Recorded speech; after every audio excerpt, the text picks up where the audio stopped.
लकड़हारे की ईमानदारी।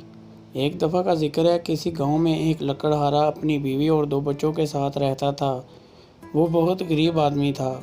वो जंगल से लकड़ियां काट कर फरोख्त करता था। जिस दिन उसे खुश्क लकड़ियां मिल जाती तो वो उन्हें बेचता और कुछ खुर्द-व-नौश खरीद लेता, लेकिन बड़ी मुश्किलों से उसके अखराजात पूरे होते। लकड़हारे की बीवी अपनी गुर्बत से बहुत तंग आ चुकी थी और आए दिन उनका आपस में लड़ाई झगड़ा होता रहता। जिस दिन लकड़हारे को जंगल से खुश्क लकड़ियां ना मिलती तो उसे बीवी बच्चों समेत भूखे पेट ही सोना पड़ता। एक दिन जंगल की तरफ जाते हुए उसे एक घर नज़र आया और वो दबे पांव उस घर में चला गया। वो घर बहुत ही खूबसूरत था। हर चीज़ नुमायाँ और साफ़ व शफाफ दिख रही थी।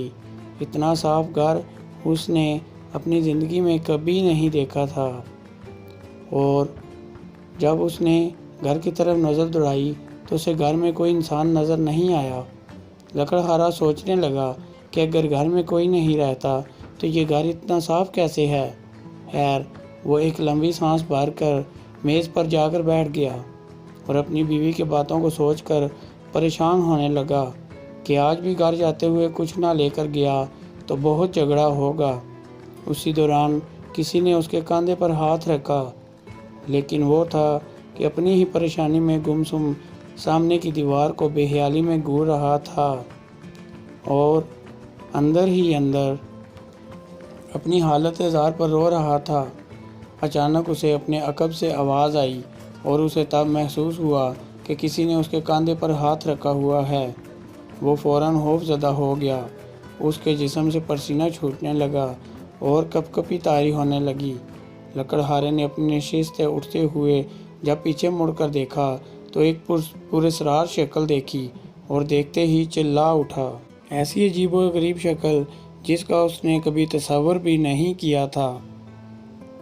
और वो ना तो इंसान लगता था और ना गधा। उसके ऊपर वाला दाढ़ गधे की तरह था और नीचे वाला दाढ़ आदमी जैसा। लेकिन वो इंसानी आवाज़ में बोला, घबराओ नहीं, मैं तुम्हें कुछ नहीं कहूँगा। तुमसे पहले भी यहाँ लोग आते रहे और मुझे देखते ही भागते रहे, लेकिन तुम्हें तो मेरे आने का पता ही नहीं चला, वरना दूसरों की तरह भाग खड़े होते। अब उसने लकड़हारे से दरियाफ्त किया कि वो किस परेशानी में है और इतना गुमसुम बेसुध क्यों बैठा हुआ था। लकड़हारे ने रूहानी आवाज़ में अपनी गुर्बत का पर्दा चाक करते हुए एक ही जुमले में अपने हालात के बारे में बताया। वो पुरस्रार मुजस्सम सब कुछ सुनने के बाद बोला कि मैं तुम्हारी मदद कर सकता हूँ और तुम्हारी गुर्बत के खात्मे को यकीनी बना सकता हूँ, लेकिन शर्त यह है कि तुम राज को राज रख के तब। लकड़हारा सुनते ही चौकन्ना हो गया और यकयक बोल उठा, मैं तुम्हारी हर बात मानने को तैयार हूँ। ये सुनकर उस पुरस्रार मुजस्सम ने कहा कि मैं तुम्हें एक दरख्त के बारे में बताता हूँ जिसके पत्तों में इंसान के लिए इलाज और शिफा है। तुम उसके पत्तों से लोगों का इलाज व मुआवजा करना और जायज़ मुनाफा कमाते रहना। लोगों को शिफा मिलती रहेगी और तुम्हारी गुर्बत का खात्मा हो जाएगा। लेकिन तुम्हें मुझसे ये ओहद करना होगा कि तुम इलाज का बहुत कम मुआवजा लिया करोगे और गरीबों और बेसहारा लोगों को तो इलाज मुफ्त किया करोगे। लकड़हारे ने उस बात का भी अहद कर लिया। लकड़हारे के अहदो पैमा के बाद उस पुरस्रार मुजस्सम ने इस दरख्त की शनाख्त करवाई और फ़ौरन गायब हो गया। लकड़हारा कुछ गैर यकीनी और तजबीब की कैफियत में इस दरख्त के पत्ते इकट्ठे करने लगा और उसके साथ बताई हुई दीगर जड़ी बूटियाँ भी जमा करके घर की तरफ पलटा।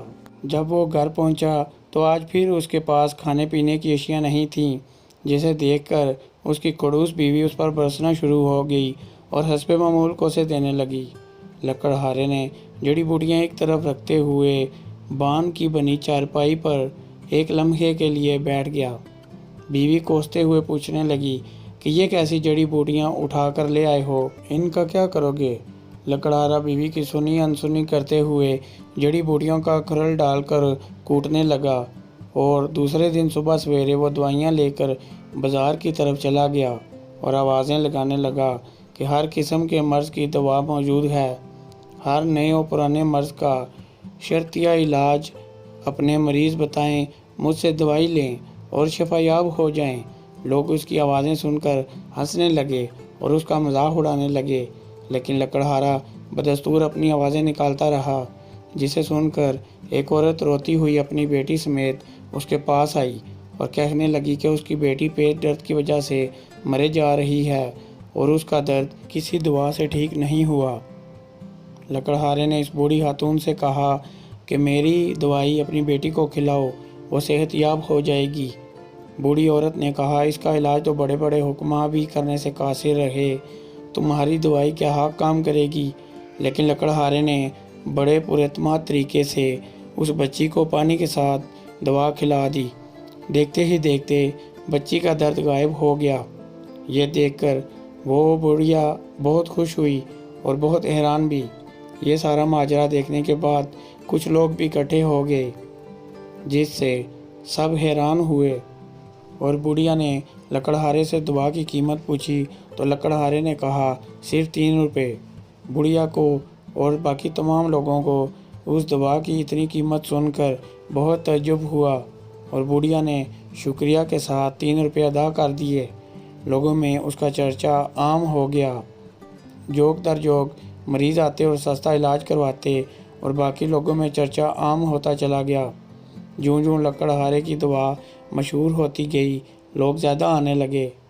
لکڑہارا روزانہ وقت نکال کر جنگل جاتا اور حسب ضرورت اسی درخت کے پتے اور دیگر جڑی بوٹیاں لاتا اور گھر میں پیس کر دوا تیار کرنے کے بعد مریضوں کا علاج کرتا۔ دیکھتے ہی دیکھتے لکڑہارا امیر ہونے لگا اور اب تو غریبوں کی مالی امداد بھی کرنے لگا۔ ایک روز ایک خوبرو جوان لکڑہارے کے پاس دوا لینے کے لیے آیا اور لکڑہارے نے حسب معمول بہت کم قیمت پر اسے دوا دی تو وہ آدمی بہت خوش ہوا اور پوچھنے لگا، کیا تم نے مجھے پہچانا؟ لکڑہارا اسے تجسس سے دیکھنے لگا لیکن پہچان نہیں پایا اور کہنے لگا، نہیں نہیں، میں نہیں جانتا آپ کون ہو۔ اس آدمی نے مسکراتے ہوئے کہا کہ میں وہی آدمی ہوں جس نے تمہیں اس درخت سے متعارف کروایا تھا، جس کی تم آج دوا بنا کر بیچتے ہو۔ وہ مزید بولا کہ میں بہت خوش ہوں، تم نے ایمانداری سے اس کام کو شروع کیا ہے اور لوگوں سے پیسے بھی بہت کم لیتے ہو۔ لکڑہارا حیران تھا کہ اس کی تو عجیب و غریب اور ڈراؤنی شکل اور پراسرار تھی، اور آج عام آدمی جیسا خوبصورت جوان ہے۔ لکڑہارے نے دریافت کیا کہ پہلی ملاقات میں آپ کی شکل ڈراؤنی کیوں تھی؟ وہ آدمی ہنسنے لگا اور بتانے لگا کہ دراصل وہ ہیون نگر کا شہزادہ ہے۔ اس نے آگے بتایا کہ وہ اور اس کا بھائی گیند کھیل رہے تھے کہ گیند جھاڑیوں میں گر گئی، اور جب وہ اسے لینے کے لیے گیا تو وہاں ایک بزرگ بیٹھے نظر آئے جو اپنی عبادت میں مصروف تھے۔ دراصل ہماری بال غلطی سے ان کو جا لگی تھی، جس سے ان کی عبادت میں خلل آیا تھا۔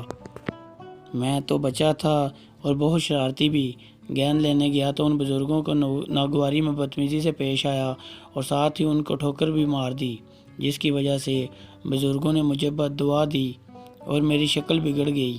شکل بگڑنے کے بعد انتہائی پریشانی کے عالم میں ان سے معافی کے طلب کرنے لگا، لیکن بزرگ انسان نے ایک شرط رکھی کہ اس کا حل تب ہی ممکن ہے تم اچھائی بانٹتے رہو اور مخلوق تم سے خائف نہ ہو، اور کوئی ایسا اچھا کام کرو جس سے مخلوق مستفید ہو۔ مجھے اس درخت کے بارے میں آباء و اجداد کی تحقیقی مواد سے معلوم ہوا تھا کہ اس میں ہر بیماری کے لیے شفا ہے۔ کوئی انسان میرے قریب ہی نہیں ٹھہرتا تھا میں یہ اچھا کام کر کے اپنی سزا کا مداوع کر سکوں۔ جو بھی مجھے دیکھتا ڈر کے بھاگ کھڑا ہوتا۔